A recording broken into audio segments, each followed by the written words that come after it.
बहुत जान लेना चाहिए। मुझे बहुत अधिक ध्यान नहीं है, लेकिन थोड़ी बहुत जानकारी देना चाहता हूँ कि डॉक्टर श्यामा मुखर्जी का जो जन्म है वो 6 जुलाई 1901 को हुआ और हम तो जानते हैं कि वो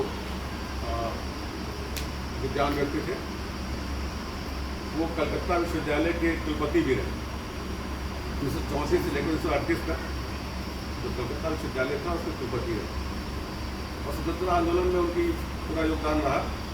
वो जब बंगाल में चुनाव हुए तो वहाँ के भी जो विधान परिषद के उसके सदस्य बने। बाद में जब देश आज़ाद हुआ और पहली सरकार बनी पंडित जवाहरलाल नेहरू की अध्यक्षता में और प्रधानमंत्रित्व में, उसमें भी उनको पंडित जवाहरलाल नेहरू ने उनको मंत्री बनाया, उद्योग और वाणिज्य मंत्री बनाया। लेकिन बहुत दिनों तक उनका जो है नेहरू जी की जो विचार थे उनसे तालमेल नहीं बन पाया। और ख़ासतौर से जो कश्मीर का मुद्दा था, तो कश्मीर का जो संविधान बनाया अलग बना दिया गया। और आपको भी पता है कि अभी जब मोदी जी प्रधानमंत्री बने और दूसरे कार्यकाल में जाकर के उन्होंने धारा 370 और 35A को समाप्त किया, लेकिन वो आंदोलन डॉक्टर श्यामा मुखर्जी ने शुरू किया था। क्योंकि वहाँ जो उनका एक जो प्रावधान था कि वहाँ का जो एक झंडा अलग था। आपको पता हो कि कश्मीर का झंडा अलग होगा, उनका प्रधान अलग होगा, तो दो निशान और दो प्रधान का जो वहाँ संविधान में संविधान जो वर्णित था। तो इस वजह से भारत में कश्मीर का हिस्सा होते हुए भी कश्मीर में तिरंगा नहीं फहराता था, वहाँ पर कश्मीरी झंडा फहराया जाता था। आपको ध्यान होगा कि जब मुरली मनोहर जोशी जी ने एक यात्रा की थी कश्मीर के लिए और लाल चौक पर तिरंगा फहराने कितना आंदोलन करना पड़ा था। आतंकवादियों का इतना आतंक था कि वहाँ पर कोई नहीं त्याग करके झंडा फहरा सकता, तिरंगा फहरा सकता था। और आपको ये पता होगा कि उस जो यात्रा हुई थी कश्मीर में लाल चौक पर झंडा फहराने की, उसका जो संयोजन था नेतृत्व तो मुरली मनोहर जोशी कर रहे थे, लेकिन संयोजन था वो हमारे जो वर्तमान प्रधानमंत्री हैं माननीय नरेंद्र मोदी जी उस यात्रा के संयोजक थे। तो उनको भी जान का खतरा था कि कहीं ना कहीं ये था कि उनको गोली मार दी जाएगी और गोली मार दी जाएगी। वहाँ गए और लाल चौक पे तिरंगा फहराया। तो भारतीय जो जनसंघ था उसके समय से ही ये उनके संविधान में था। उनका जो पार्टी का जो घोषणा पत्र था उस पर रखा गया था कि हम कश्मीर से धारा 370 और 335A को समाप्त करेंगे। इसका आंदोलन तुमसे चला रहा था, लेकिन इस देश में किसी की हिम्मत नहीं हो पा रही थी कि उस आंदोलन के जो एक घोषणा पत्र में लिया गया था उसको हम लोग समाप्त कर सकें। तो श्यामा मुखर्जी ने उसके लिए आंदोलन किया। उन्होंने जब पंडित जवाहरलाल नेहरू की जो सरकार थी तो मंत्री होने के बावजूद उन्होंने वहाँ इस्तीफा दिया। इस्तीफा देकर उन्होंने आंदोलन किया और कश्मीर चले गए। कश्मीर गए और वहाँ जो आंदोलन किया उस आंदोलन में उनको फिर जेल हो गई और जेल में ही उनकी 23 जून 1953 उनकी मृत्यु जेल में रहस्यमय स्थितियों में हो गई। कोई जान नहीं पाया कि उनकी मृत्यु किस कारणों से हुई। और ऐसा नहीं है, जो भारतीय जनसंघ रहा उसके बहुत सारे लोगों ने अपनी जानें दी है, कुर्बानी दी, जिनकी मृत्यु हुई जान नहीं पाया। तो दूसरे हमारे जो संघ के अध्यक्ष बने उनकी जानकारी आपको होगी, पंडित दीनदयाल उपाध्याय जी, उनकी मृत्यु भी बहुत रहस्यमय परिस्थितियों में हुई थी। उनको जानकारी नहीं हो पाई कैसे उनकी मृत्यु हो गई। तो एक तरह से कहा जाता है कि ये जो मृत्यु नहीं थी, ये तो हत्याएँ थी। और यहाँ तक नहीं है, बाद में कांग्रेस का तो एक बड़ा लंबा इतिहास रहा है कि जो भी उनके विरोध जाता था वो जीवित बचता नहीं था। यहाँ तक कि बाद में रेल मंत्री, अपने रेल मंत्री ललित मिश्रा जी हुए, उनकी भी मृत्यु बड़ी ऐसी परिस्थितियों में जान नहीं पाया कैसे मृत्यु। तो कांग्रेस का एक बड़ा इतिहास रहा है कि जिसने भी विरोध किया वो जीवित बचता नहीं था। ये तो बाद में भारतीय जनसंघ ने अपने को इतना मजबूत किया और आज जो भारतीय जनता पार्टी बन गई उसने अपने को इतना मजबूत कर दिया है कि अब बहुत सारी कांग्रेस की वो छवि धीरे धीरे बहुत सारे लोग उनके, हालांकि अभी भी उनकी पार्टी के बहुत से नेता आप अगर देखेंगे, उनका कांग्रेस का इतिहास देखेंगे तो बहुत से उनके नेता जिन्होंने विरोध किया वो जीवित बचे नहीं। चाहे वो सचिन पायलट, वो उनके पिता जो अभी थे सचिन पायलट के, उनकी मृत्यु इसी तरह से हुई, माधवराव सिंधिया की मृत्यु इसी तरह से हुई। तो कांग्रेस में बहुत सारे नेता नहीं बचे। तो ये एक इतिहास रहा है कांग्रेस का कि जिसने विरोध किया वो उसको उन्होंने उसका जीवन ही समाप्त किया। यहाँ तक कि बहुत से एक लंबा इतिहास है कि मेनका गांधी के पिता का मृत्यु हो गई। या यहाँ तक कि जो प्रियंका गांधी का परिवार है उसके परिवार सदस्यों को आप देखेंगे तो उनके परिवार के बहुत से लोग ऐसे हैं जिनकी परिस्थितियों में होगी। तो ये एक बलिदान हुआ हमारे पहले जो भारतीय जनता के जो राष्ट्रीय अध्यक्ष थे डॉक्टर श्यामा प्रसाद मुखर्जी का, तो आज हम सब उनकी पुण्यतिथि पे यहाँ करते हैं। और जो भी आप देखते हैं कि भारतीय जनसंघ रहा हो उसमें जो भी लोग आते हैं वो राष्ट्रीय सेवक संघ के माध्यम से आते हैं, बड़े विद्वान व्यक्ति होते हैं और वो देश के लिए देशभक्ति के दिल से ओतप्रोत रहते हैं, देश के लिए अपनी जान देने को तैयार रहते हैं। तो ऐसे महापुरुष हमारे रहे श्यामा प्रसाद मुखर्जी, उनका हम लोग आज उनका स्मरण कर रहे हैं और आज उनका ही बलिदान है जिसकी वजह से आज ये पार्टी इस देश में खड़ी हुई है और उनका बलिदान रहा जिसके माध्यम से हम लोगों ने पिछले इसी कार्यकाल में मोदी जी ने 1870 हटाई वहाँ से 35 हटाया और कश्मीर में जो 2 झंडे चल रहे थे कि वहाँ कश्मीर झंडा अलग और तिरंगा अलग, तो अब वो नहीं, वहाँ कश्मीर झंडा खत्म हो गया, कश्मीर का झंडा वहाँ नहीं है, अब तक केवल वहाँ पर एक तिरंगा ही फहराता है। तो ये बहुत बड़ा एक आंदोलन था जो शुरू किया था और उसका जो सपना था उस सपने को हमारे वर्तमान प्रधानमंत्री ने पूरा किया है। और आपने देखा कि अभी कल ही हम लोग रात में टेलीविजन पर अगर आपने देखा होगा तो जब मोदी जी के बारे में आपको पता है कि ऐसा हुआ था कि उनके ऊपर प्रतिबंध लग गया था।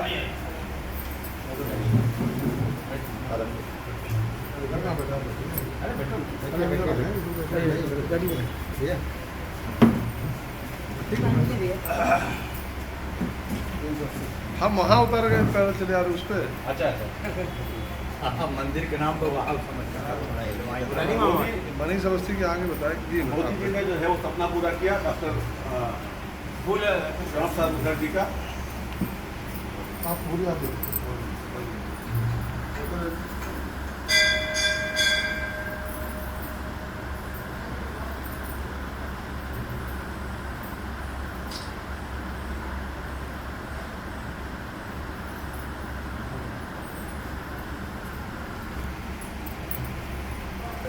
जब आपको पता होगा कि मोदी जी गुजरात के मुख्यमंत्री थे और वहाँ जो कांड हुआ गोधरा कांड, उसके बाद जो उसकी प्रक्रिया हुई उसके बाद क्या हुआ था कि अमेरिका ने मोदी जी के ऊपर प्रतिबंध लगा दिया था और उनकी अमेरिका यात्रा का उनका वीज़ा वगैरह जो वीज़ा रद्द कर दिया गया। लेकिन मोदी जी ने कोई प्रतिक्रिया उसके ऊपर व्यक्त नहीं करी और आज आपने देखा कि किस तरह से लाल कालीन बिछाकर उनका स्वागत वहाँ किया गया और वहाँ जो अमेरिका जिसको कहते हैं कि देश सबसे बड़ी महाशक्ति है, उसके राष्ट्रपति ने उनका कितना बड़ा वेलकम किया, कितना बड़ा स्वागत किया। तो ये एक दृढ़ विचारों की बात होती है, मानसिक संकल्प लेने की बात होती है, निर्णय लेने की बात होती है। तो ये लेकिन इसके पृष्ठभूमि में अगर आप जाएंगे तो पृष्ठभूमि में कौन लोग मिलेंगे? डॉक्टर श्यामा प्रसाद मुखर्जी मिलेंगे, पंडित दीनदयाल उपाध्याय मिलेंगे, अटल बिहारी वाजपेयी मिलेंगे। तो ऐसे महापुरुष हुए हैं जिन्होंने भारतीय जनता पार्टी को खींचा है, उसको बलवीर पुरस्कृत किया है और हम सब जो छोटे कार्यकर्ता हैं वो भी उसी विचारधारा को मानते हैं, तो कोशिश करते हैं कि कहीं ना कहीं ये कदमों पे हम कर सकें और इस देश को जो एक संघ की कल्पना है परम वैभव पे ले आने की, जो परम वैभव में तत्व राष्ट्रम की जो कल्पना है उसको पूरा करने के लिए हम लोग प्रयासरत रहें। और हम सब आज यहाँ एकत्र होकर के एक बार पुनः डॉक्टर श्यामा प्रसाद मुखर्जी को अपनी श्रद्धा सुमन अर्पित करते हैं, श्रद्धांजलि देते हैं। आप सबका स्वागत है, बहुत बहुत धन्यवाद। मुखर्जी अमर रहे, अमर रहे, अमर रहे, मुखर्जी अमर रहे, अमर रहे। धन्यवाद स्तुति जी। हम लोग आज डॉक्टर श्यामा प्रसाद मुखर्जी के पुण्यतिथि के अवसर पर एकत्रित हुए हैं। मैं इस अवसर पर अपने सभासद जी का स्वागत करता हूँ और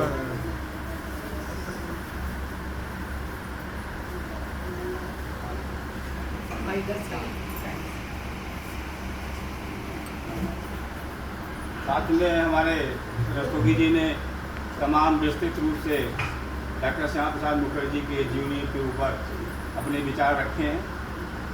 मैं कुछ बाकी तो उसमें कुछ है ही नहीं, मगर जो पार्टी ने लिखित रूप में अपना वो को दिया है डॉक्टर श्यामा प्रसाद मुखर्जी के जीवन के बारे में, उसको पढ़कर सुनाता हूँ। डॉक्टर श्यामा प्रसाद मुखर्जी 1901 से 1953 एक बहुआयामी व्यक्तित्व के स्वामी ही नहीं, एक महान शिक्षाविद, देशभक्त, राजनेता, सांसद, सदम्य साहस के धनी और सहृदय मानवतावादी थे। 52 वर्ष के जीवन काल में और उसमें से भी राजनीति में सिर्फ 14 साल में वह स्वतंत्र भारत के पहले मंत्रिमंडल में कैबिनेट मंत्री के पद तक पहुँचे, जिसे उन्होंने पूरी पाकिस्तान में हुए अल्पसंख्यक हिंदुओं के नरसंहार के मुद्दे पर प्रधानमंत्री जवाहरलाल नेहरू हिंदुओं के नरसंहार के मुद्दे पर प्रधानमंत्री जवाहरलाल नेहरू से गंभीर मतभेद होने के कारण ठुकरा दिया। इससे पहले वह जिन्ना के पाकिस्तान से छीनकर बनाए गए पश्चिम बंगाल और पूर्वी पंजाब के अस्तित्व में आने के पीछे एक सक्रिय ताकत रही। कैबिनेट मंत्री के पद को ठुकाने के बाद उन्होंने भारतीय जनसंघ की स्थापना की, जिसकी परिणति आज भी भारतीय जनता पार्टी भाजपा के रूप में हुई। भारतीय जनसंघ का प्रथम अधिवेशन कानपुर में हुआ। इस अधिवेशन में श्यामा प्रसाद जी ने अध्यक्ष के रूप में कहा, हमारा दल सभी नागरिकों को समानता देने के लिए कृत संकल्प है। फिर भी हिंदू समाज के दृढ़ीकरण की आवश्यकता का प्रतिपादन करने में उसे कतई संकोच नहीं होता। साथ ही गर्व के साथ इस बात को स्वीकार करते हुए कि भारतीय संस्कृति और सभ्यता के भव्य प्रसाद की रचना मुख्यतः हिंदू साधु संतों और देशभक्तों के परिश्रम, त्याग एवं ज्ञान पर ही की गई। हमें किसी प्रकार की हीन भावना का स्पर्श मात्र भी नहीं होता। अपना भाषण समाप्त करते हुए उन्होंने कहा, हम संपूर्ण विश्वास, आशा और उत्साह के साथ इस मंगल पथ की ओर अग्रसर हो रहे हैं। हमारे कार्यकर्ता बराबर यह ध्यान में रखें कि केवल सेवा और त्याग के बल पर ही वह जनता का विश्वास जीतने में समर्थ हो सके। हमारे सम्मुख स्वतंत्र भारत के पुनर्जीवन और इसके पुनर्निर्माण का महान कार्य है।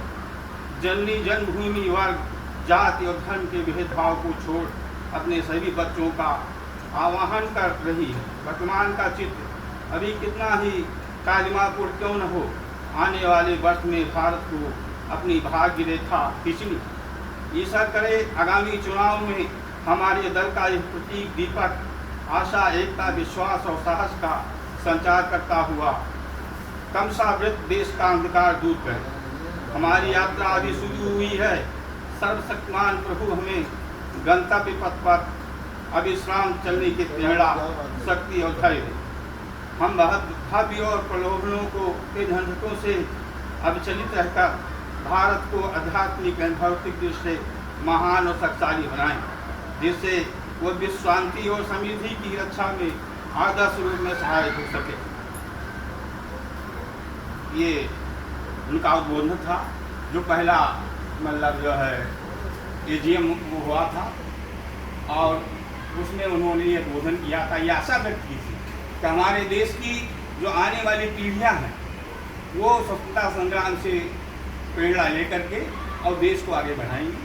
और हम लोगों का ये कर्तव्य बनता है कि उनकी आशाओं पर हम खड़े उतरें और आगे बढ़ें और अपने ध्यान में उनके मतलब बलिदान को ध्यान रखें। इन्हीं बातों के साथ मैं अपना वो समाप्त करता हूँ। साथ में हम अपने सभासद जी से निवेदन करेंगे कि 2 शब्द जो है इस मौके पर जो है हम लोगों के लिए बोले।